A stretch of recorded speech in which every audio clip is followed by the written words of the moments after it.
Releasing the safety belt, pull the hand truck platform down. When the platform in position by turn, and release the screws on platform.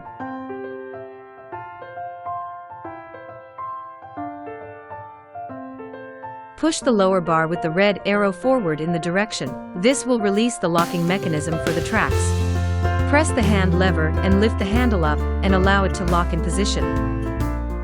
There are 3 heights that can be selected. Lifting the handle up in position. Press the key and put down the handle.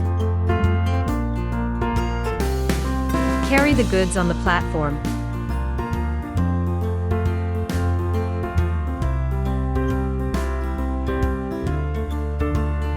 Fixing the goods by belts, press the red button to release the belt.